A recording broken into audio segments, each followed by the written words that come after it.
오늘은 회계의 순환 과정 중에서 결산 수정 사항에 대해서 설명하겠습니다. 이 결산 시 발생되는 수정 사항은 다른 회계 기간 중의 거래, 즉 교환 거래와 손익 거래와 마찬가지로 이 결산 거래는 이걸 결산 수정 사항으로서 반드시 주요 장부 중에서 분기장을 거치도록 되어 있습니다. 아무리 회계 기간 중에 일어나는 일반 거래와 다른 이런 결산 시 일어나는 내용, 이런 것들을 결산 거래라고 하는데, 이것은 반드시 분기장의 수정 분계를 통해서 기록이 되고, 이 기록이 된 것은 총계정 원장으로 기록이 옮겨져서, 즉 전기가 되어서 이 보고서로 넘어가는 이런 과정을 거치게 되겠습니다. 그런 의미에서 우리 회계 학습 프로그램에서 분계가 되는 내용을 우리가 충분히 이해를 했는데, 결산 수정 사항도 똑같은 상황에서 어떻게 분계가 되는지 그 학습 프로그램을 통해서 이해하도록 하겠습니다.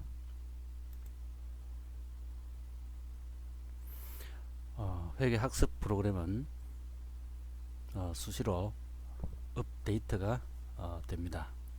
사용자의 수정이나 업그레이드를 위한 요구 또는 자체적으로 프로그램이 업그레이드가 되기 때문에 한 번씩 강의 자료실 사이트에서, 한국회계학회의 강의 자료 사이트에서 최근의 파일로 학습을 하시면 많은 도움이 되겠습니다. 일반적인 거래에서와 마찬가지로 이 결산 거래에 대한 분석을 여기서 할 수가 있습니다. 그대로 전체적으로 이야기하면 회계 등식을 통한 거래 분석, 그리고 그게 어떻게 분계되는지 이 내용을 여기서 살펴볼 수 있고, 또 분계되는 내용을 우리가 같이 살펴볼 수가 있습니다. 이 화면 그대로 활용하면 되겠고, 현재 결산 수정 사항을 위해서 본인은 그 내용을, 여기 거래의 내용을 담아서 같이 설명을 하도록 하겠습니다. 먼저 요 위에 있는 결산 수정 사항 관련 일반 거래, 요 부분은 결산 수정 사항이 일어나기 이전의 거래들입니다.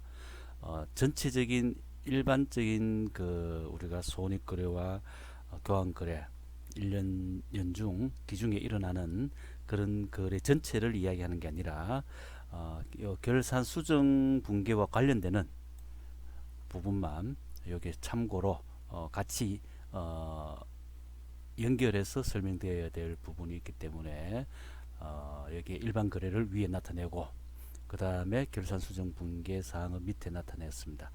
결국 여기 보니까 결산 수정 사항은 12월 31일 회계 기간 말에 이루어지고, 가장 대표적인 결산 수정 사항이 여기 다 있다고 보면 됩니다.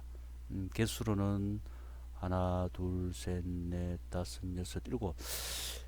일반적인 이해를 요 안에서 하면은 결산 수정 사항에 대한 분계, 그리고 거래 분석 내용을 여기서 통해서 학습을 하게 되면은 충분히 이해를 하고, 또 어느 정도 마무리 될 수 있는 것들입니다.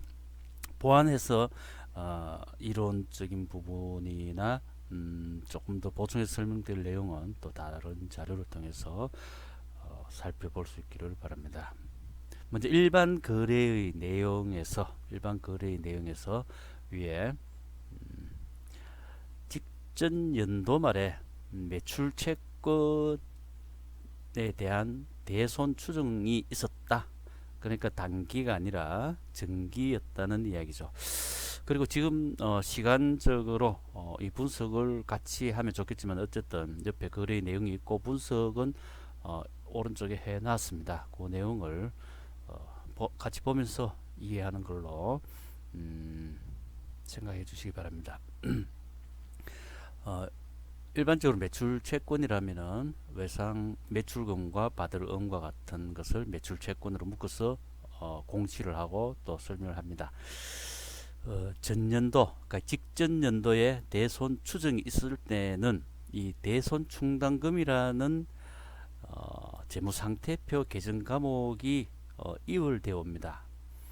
손익계산서 개정 과목은, 즉 수익 비용 개정 과목은 명목 개정으로서 당해에 그 해에 경영 성과를 설명을 하고는 그 사명을 끝냅니다. 그 가치가 끝나지만은 이 재무상태표에 나타나는 자산, 부채, 자본 개정은 그 다음 해에 쭉 계속 이어집니다. 이어지면서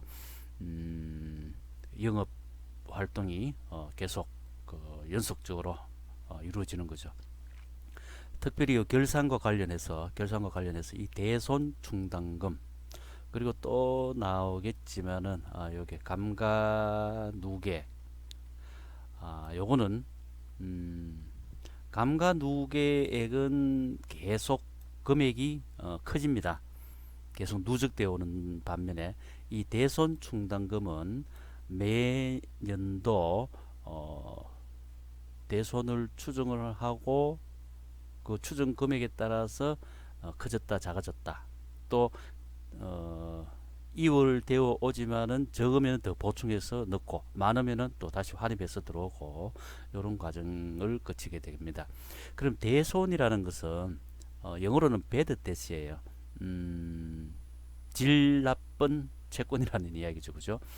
그런데 왜 대손을 추정하느냐 하면은 이 대손이 발생되는, 즉 쉽게 말해서 떼인다는 이야기입니다. 채권을 우리가 회수를 못하게 되는 그런 상황을 대손이라 그럽니다. 대손. 이게 비즈니스 사회에서는 자연스러운 겁니다. 그래서 일반적으로 이 부분은 어느 정도 대손 부분을 확정적으로 나타내기보다는 업체별로 혹은 그 산업 분류별로 평균적인 이 대손율이 있어요. 우리 회사는 평균 한 10%는 늘 못 받게 되더라. 우리 업종에서는 평균 한 5%는 못 받게 되더라. 이런 업종의 그 평균치를 회사에서 늘 못 받게 되는 부분을 추정을 해서 이렇게 재무상태표와 손익계산서에 나타냅니다. 그걸 바로 대손 추정이라고 하는데, 일단 이 설명이 단기의 결산과 연결되어야 되기 때문에 일단 잔액을 3,000원 이율 받은 걸로서 여기서 예를 들어 놨습니다. 그러면 대손 충당금이라는 개정 과목은 자산에 대한 차감 개정 과목입니다. 즉 받을 채권, 그죠? 매출 채권이 외서매출금이나 받을음과 같은 거기 때문에 이 자산에 대해서 차감을 하는 개정 과목입니다. 그래서 전년도로부터 이월되어 왔다 해서 마이너스 3천 해놨고, 근데 이 부분은 우리가 이제 학습을 위해서 지금 활용을 하는 부분이기 때문에 정기 이월로서 이 조정 항목을 같이 넣습니다.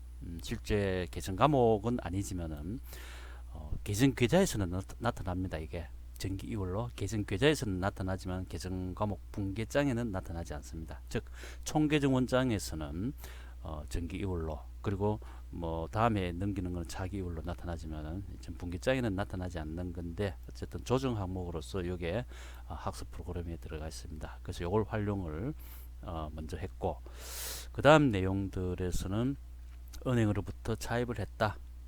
요거는 아마 이자와 관련해서 나중에 결산하려고 한다. 이렇게 미리 이야기를 할 수 있겠습니다. 차입을 했으니까 요 자산의 증가, 그죠? 이 자산이라는 것은 물건과 권리예요. 그리고 이 물건과 권리의 변동을 자산 내에서 혹은 부채와 자본금과 요 수익 비용으로서 설명을 해줘야 돼요. 그래서 현금 예금은 바로 차입금이다. 갚아야 될 의무다. 채권자가 있다는 이야기죠. 채권자가 있다. 그 채권자가 있다라고 설명하는 게 바로 부채예요. 부채. 그 내용을 설명하는 게 부채의 개정 과목이고, 그다음 비품을 구입을 했어요. 대금은 현금 지급하다. 이 비품이라는 것은 결국 왜 미리 우리가 살펴보느냐 하면은 이 토지를 제외한 모든 유형 자산에 대해서 일단 그 가치가 떨어지는 부분, 가치가 떨어진다. 즉 줄여서 이야기하면은 감가죠. 감가. 가치가 떨어지는 부분에 대해서 나중에 상각을 해야 됩니다. 상각은 우리 회계학에서 나오는 상각은 전부 비용화, 비용 처리라고 이해를 하면 됩니다. 그러면은 이 자산이 들어온 것은 아하, 요거는 나중에 감가상각하고 연결해서 이해를 하기 위한 활용을 하기 위해서 여기 거래가 들어왔구나, 그렇게 이해를 하시면 되겠습니다. 그 다음에 소모품입니다. 소모품, 요거는 뭐 다음에 대금을 지급하기로 했기 때문에 주된 영업활동 대상이 되는 상품이 아니기 때문에 외상 매입금이 아니라는 이야기죠. 미지급금으로 일단은 했고, 그 다음에 소모품입니다. 물론 소모품에 대해서는 처음부터 비용으로 처리하기도 하고 지금처럼 자산으로 처리하기도 합니다. 여기서는 먼저 자산으로 처리해 놓고 섰는 부분만 결산 시에 한번 실사를 해보고 비용으로 처리하는 방식을 여기서 설명하도록 하겠습니다. 그 다음 1년분 임차료 12,000원을 계좌이체로 지급하다 되어 있는데, 이 1년분 임차료는 여기서 우리가 그 이익을 감소시키는, 이론적으로 설명을 그렇게 합니다. 자본을 줄이는 요인을 바로 비용이라고 하는데, 어쨌든 이익 계산에서 마이너스의 역할을 하게 됩니다. 1년분이라고 그랬어요. 1년분인데 이때가 3월이에요. 3월. 그러면은 요걸 가지고 나중에 어떻게 활용하느냐 하면은 1년 중에서 아직 임차 기간이 2개월을 안 남겨두고 회계 기간 말을 맞이하게 된다는 이야기죠. 즉 결산을 맞이하게 된다는 이야기입니다. 그런 측면에서 이런 부분은 이제 수정을 나중에 결산 분계로서 해줘야 된다. 이런 내용을 미리 여기서 담고 있는 겁니다. 그 다음 거래처에 대여금을 현금으로 빌려줬는데 이것도 이자를 우리가 받을 이자가 있을 것이다. 그걸 예상을 해볼 수가 있겠죠. 이제 우리가 임차를 했지만 그 중에 일부분을 사무실 크기 때문에 일부분을 재임대했다. 그래서 임대료를 미리 1년치를 받았다는 이야기죠. 이것도 마찬가지로 임대료 중에서 5월이니까 그죠? 1년분을 받았다는 것은 1년이 지나지 않아서 우리가 결산 12월이 오니까 너무 많이 받은 부분이 있다. 그래서 그런 부분을 나중에 조정해야 될 것이다. 그걸 이제 미리 생각을 해볼 수가 있겠습니다. 자, 여기서 지금 결산 이전에 일반 회계 기관에서 일어나는 일들을 자세히 보면은 거의 뭐 현금 이런 식으로 많이 이루어지죠. 즉 이 회계 기간 중에는 거의 현금주의로, 현금 기준으로 판단을 많이 한다는 것을 여기서 알 수가 있습니다. 현금 기준, 현금주의로 판단을 해서 이렇게 분석을 하고 분계가 이루어진다는 것을 알 수가 있습니다. 자, 그 다음 10월 8일 날 판매가 이루어지고 약속음을 받았어요. 이런 경우에는 받을 음이라 그래서 이 받을 권리, 채권을 나타냅니다. 채권. 그 다음에 이 8월 23일 거래, 이때 거죠. 이 중에서 받을 게 45,000원 가운데 40,000원은 현금을 받고 나머지가 외상 거래인데 그 중에서 4,000원은 회수했지만은 나머지는 회수 불능이다. 이런 상황이에요. 그래서 요 대손 처리하다 나오는데, 대손이라 하는 것은 이제 떼였다는 이야기죠. 그래서 1,000원은 못 받게 되었다는 이야기입니다. 그래서 어떻게 처리했느냐 하면 받을 권리, 외상 매출금 5,000원이 이제 어쨌든 현금으로 4,000원 들어오고 나머지 1,000원은 떼였다는 이야기인데, 이 떼인 부분은 전년도에 어쨌든 이러한 때일 상황을 대비해서 평균적으로 회사에서 대손 충당금을 이렇게 설정해 놓는다는 이야기죠. 대손 충당금을 평균적으로는 떼이더라. 그래서 이걸로 먼저 처리를 여기 해줘야 되는 겁니다. 이걸로. 그래서 이걸로 처리를 해주면은 대손 충당금 이미 3천원이 전년도에 이미 마이너스 시켜놨기 때문에, 즉 마이너스 지난해에 이익을 줄여주는 비용으로 같이 처리를 해놨습니다.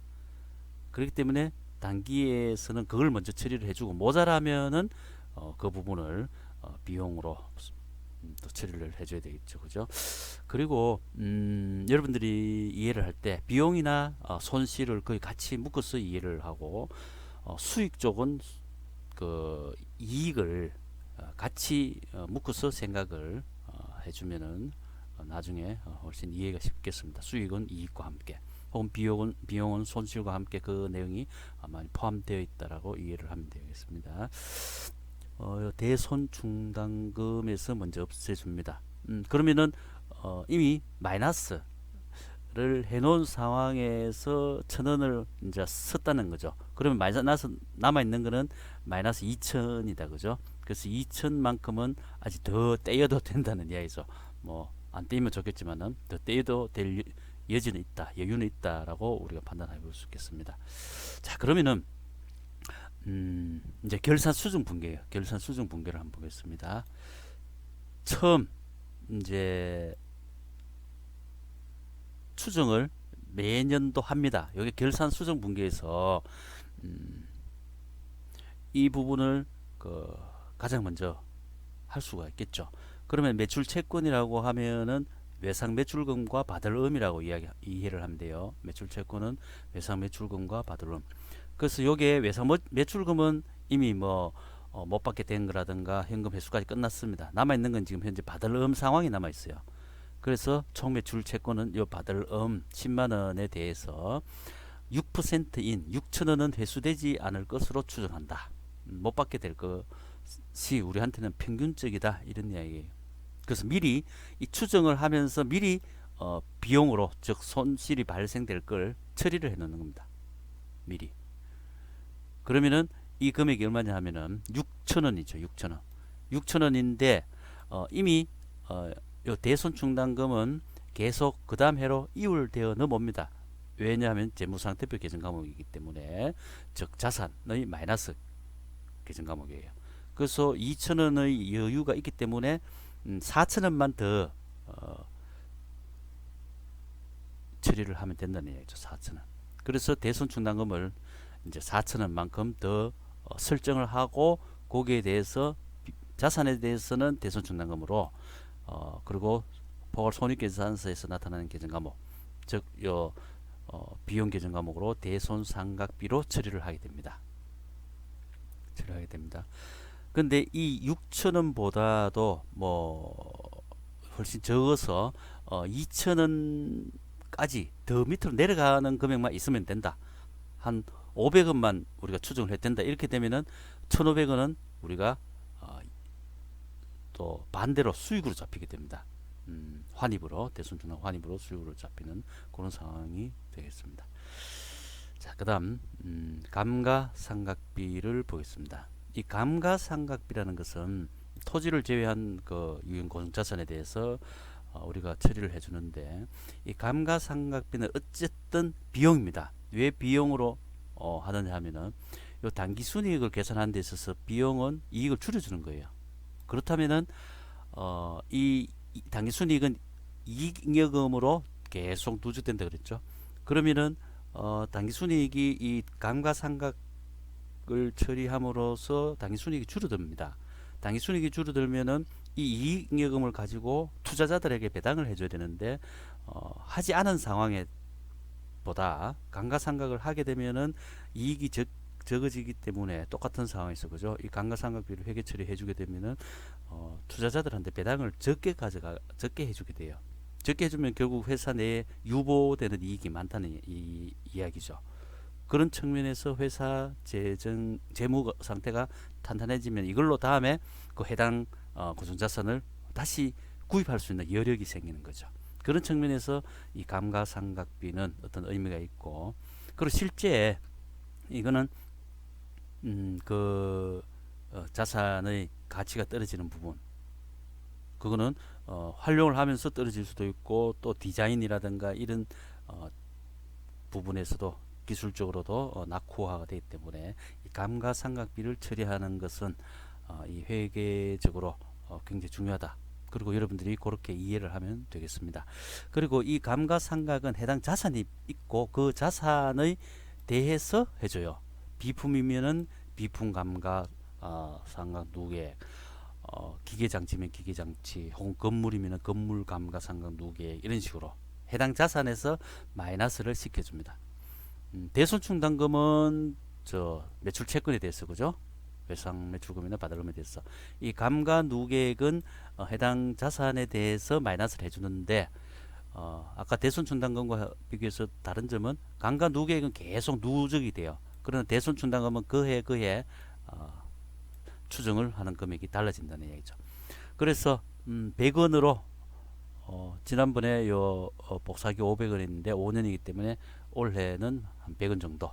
물론 이거는 감가상각하는 방법에 따라서 계산이 되겠지만은 가장 일반적으로 뭐 나누기 이걸 쓸 수 있는 연수를 하면 됩니다. 그래서 자산에서 빼주고, 그 다음에 여기 손익계산서에서는 감가상각비라는 계산 과목으로 차감이 되겠습니다.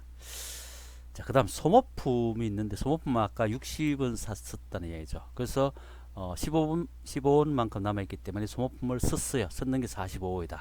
그 썼는 만큼 소모품 B로 처리를 해주는 겁니다. 그 다음에 임차료 중에서 2,000원을 그 다음에 요 나머지 4개 부분은 아까 이 일반 우리 회계 기간 중, 즉 기중의 대부분의 그 거래에 대한 처리를 현금 기준으로 한다 그랬어요. 그런데 실제로 이 회계 기준에서는 현금주의가 아니고 발생주의라 그럽니다. 발생주의.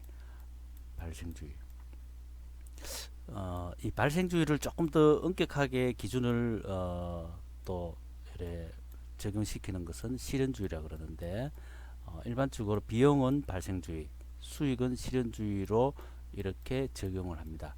이거는 무슨 이야기냐면은 현금주의로 처리했던 것을 우리 회계 기준에서는 현금이 오고 가지 않았지만은 비용으로 나가지 않아야 될 부분이 있다.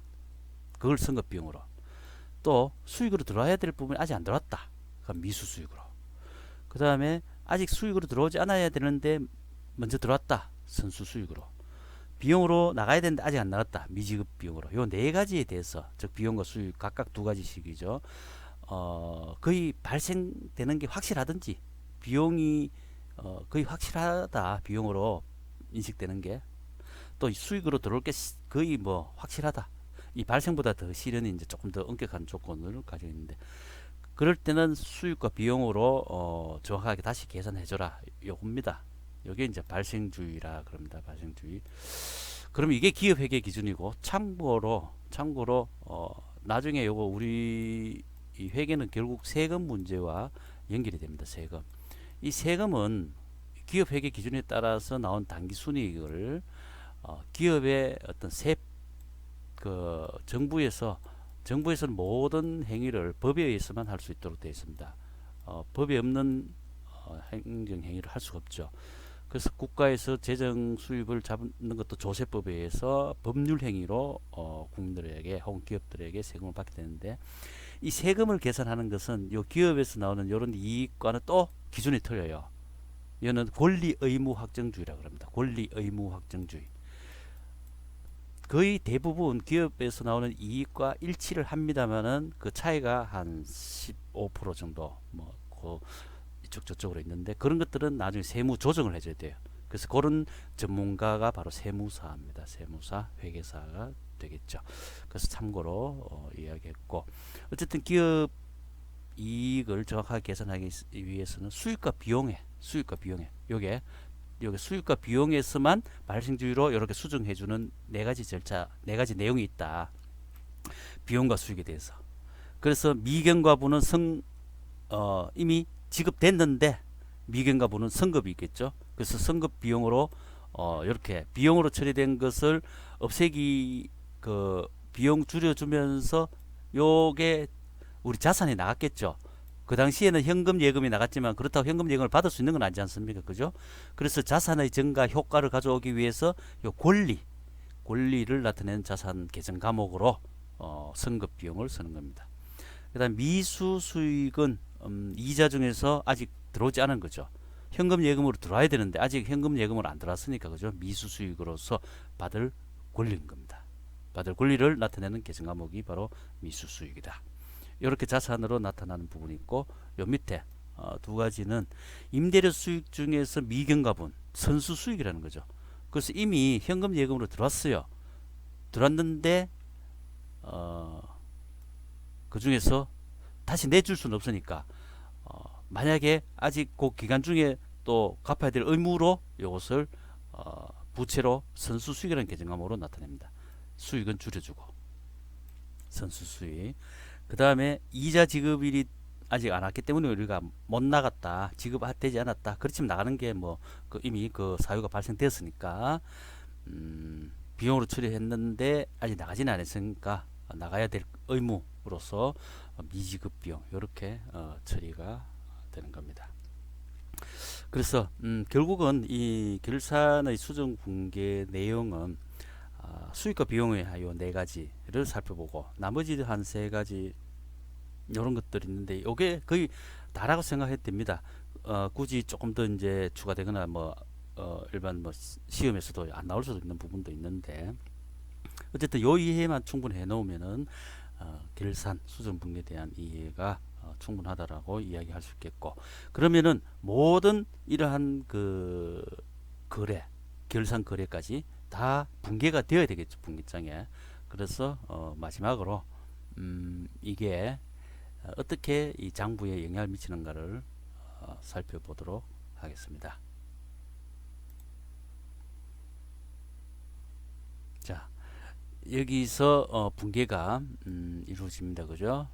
이 전기율은 분기장에는 나타나지 않는 거지만 편의상 총계적 원장에는 나타나는 거죠. 그죠? 그래서 편의상 여기에 붕괴 형태를 보기 위해서 이렇게 해놨습니다. 이 학습 회계 프로그램 이용하면서 역삼각형 나오는 거는 뭐 전에도 이야기했지만은 이 분기장은 계정 과목이 하나, 둘 이렇게 두 개를 초과할 때는 밑으로 내려가야 되겠죠. 그래서 그 한 줄 이상의 분석을 통해서 나온 분계다. 그 요 두 개가 하나 통으로 되는 거예요. 그렇게 이해를 하면 되겠고, 자, 요 내용들이 이미 이제 이렇게 먼저 해놨어요. 이렇게 잔액 시산표를 볼 때는 잔액 시산 준비를 누르라 그랬죠, 그죠? 한번 총계적 원장에 한번 확인을 해볼까요? 우리가 수익 비용 중에서 그죠? 선수 수익은 부채죠. 부채고 부채. 요 부채 계정 과목. 요 계정 계좌의 주인은 요 위에 앉아 있는 계정 과목이라 그랬죠. 요 계정 과목의 성격에 따라서 자산은 전가가 차변, 부채는 전가가 대변, 자본금도 대변. 그럼 수익 비용도 자본 쪽인데 수익은 플러스니까 오른쪽 대변 쪽, 비용은 마이너스이기 때문에 차변에 나타나는 거예요. 그래서 요거는 부채고, 그다음에 미지급 비용도 부채죠. 그죠? 부채. 그러면 자산 쪽에 나타나는 것은 미수수익, 차변 쪽에 나타나겠죠. 미수수익. 비용과 관련해서는 선급비용, 자산 차변 쪽에 나타납니다. 그죠? 요 네 가지가 수익과 비용의 발생주에 따른 수정이다, 결산 수정사이다, 그렇게 이해를 하고, 자, 여기서 먼저 잔액시산표로 그 결과치를 한번 살펴봤습니다. 요거는 완전한 형태의 잔액시산표가 아닙니다. 그죠? 요 결산 수정 붕괴와 관련해서 나타나는 내용입니다. 요 뒤에 가가지고 살펴보면서 이야기할게요. 여기서 감가누계액은 해당 자산에서 오른쪽 대변 쪽에 그죠? 자산인데도 대변 쪽에 나타나면서 마이너스의 그 자산 계정 과목으로 나타내죠. 그 다음에 외상 매출금이나 받을 은과 같은 매출 채권에 대해서는 그 밑에 대손 충당금이 나타나요. 대손 충당금이. 그 다음에 선수 수익 미지급 비용. 그 다음에 선급 비용 미수 수익. 요거는 여기까지 이제 재무상태표 계정 과목으로서 수익과 비용의 발생주에 따른 내용입니다. 그 다음에 이제 요런 것과 주로 관련되는 거는 이자나 임대료나 또 비용은 임차료나 대손상각, 감가상각, 소모품비 뭐 이런 것들이 있겠고, 여기서 재무상태 요 계정 과목들은 요 재무상태표로고, 요 손익계산서 계정 과목은 수익비용 계정 과목으로서 적습니다. 이것도 미리 작성을 내가 해놨습니다. 요거는 손익계산서에서 대변 쪽은 수익, 차변 쪽은 비용 계정 과목이 여기 뭡니다. 물론 지금 밑에 요 금액은 중요하지 않아요. 여기서 계산 수정 분계만을 보기 위한 거예요. 그리고 요 재무상태표에서 이렇게 차변 대변 나눴을 때 요 감가누계액은 실제로 저 보고서 작성될 때는 요 해당되는 자산 밑에 나타납니다. 그다음 대손 충당금도 그 해당되는 자산 계정과 밑에 나타나서 빼주는 역할을 하게 됩니다. 그래서 결산 수정 사항을 통해서 선수 미지급 또는 선급 미수수라는 계정 과목이 나타나는 것을 여기서 볼 수가 있겠습니다. 여기까지 설명을 마치겠습니다. 결산 수정 사항은 이 내용으로 충분히 여러분들이 많은 도움이 되었기를 바랍니다. 결산 수정 사항에 대해서 재무상태표와 손익계산서에 미치는 영향을 세로 작성을 통해서 마무리하겠습니다. 세로 작성을 누르면은 결산 수정 사항과 관련해서 재무상태표에 영향을 미칠 수 있는 내용을 보겠습니다. 현금 예금은 사실상 그 잔액을 이율받지 않고 했는 부분이 있기 때문에 여기서 큰 중요성이 그 금액 자체가 정확하게 제대로 나타낸 금액은 아니겠죠. 그래서 여기서는 나타내지 않고 그냥 일단 결산 수정 사항과 관련해서 살펴보도록 하겠습니다. 비품. 그다음에 이 비품과 관련해서는 자산의 자금 항목, 여기에 감가누계액이죠. 그 다음에 소모품 있고, 그 다음에 선급 비용,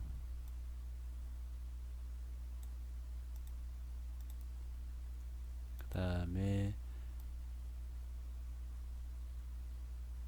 미수 수익, 여기가 자산이고 자산의 차감 항목을 여기서 하나 더 하면은 대손 충당금, 그리고 수익 비용의 이행과 관련해서 선수 수익, 그리고 미지급 비용이 이쪽에 나타나겠습니다. 손익계산서 상의 수익 쪽은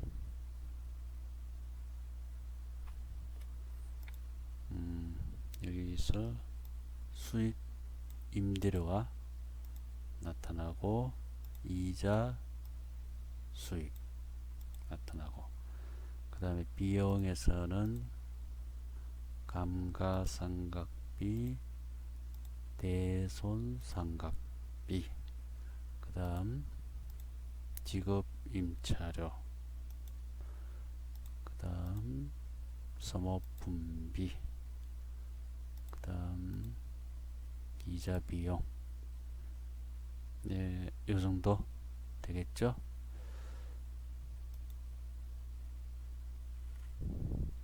여기서 요게 일단 이 학습 프로그램에서는 요 빨간색으로 시각화 시키면서 이게 포괄손익계산서 개정 과목이다 하는 것을 나타내도록 해놨습니다. 그래서 여기서 수익 항목과 비용 항목, 수익 항목과 비용 항목이 손익계산서상에 미친 영향을 우리가 살펴볼 수 있고, 그 다음에 여기서 여기까지 그죠? 자산, 부채,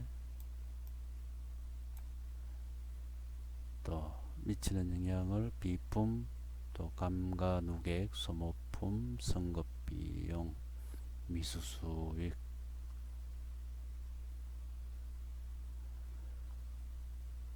그 다음에 예상 매출금은 다 회수가 되고, 또 나머지 금액을 대소처리를 했었죠. 굳이 여기서 더 추가를 한다면은 여기서 받을 놈이 있네요. 받을 놈. 그 다음에 대여금. 이렇게 추가를 할 수가 있겠습니다. 어쨌든 이처럼 결산 수정 사항도 결국은 분계라는 과정을 거쳐서 총계정 원장에 집계가 되고, 즉 각종 거래의 기록 계산 분류 요약 과정을 통해서 이렇게 재무제표로 다시 한번 수정되는 사항. 이거 결국은 요 합계 잔액 시산표는 이 결산 정리 사항이 반영되면서 이게 수정 후 시산표의 의미를 가지게 되겠죠. 그래서 이 수정 후 시산표가 결국은 최종적인 이 재무제표 작성의 기초 자료가 되겠습니다. 네, 이상 강의를 마치겠습니다.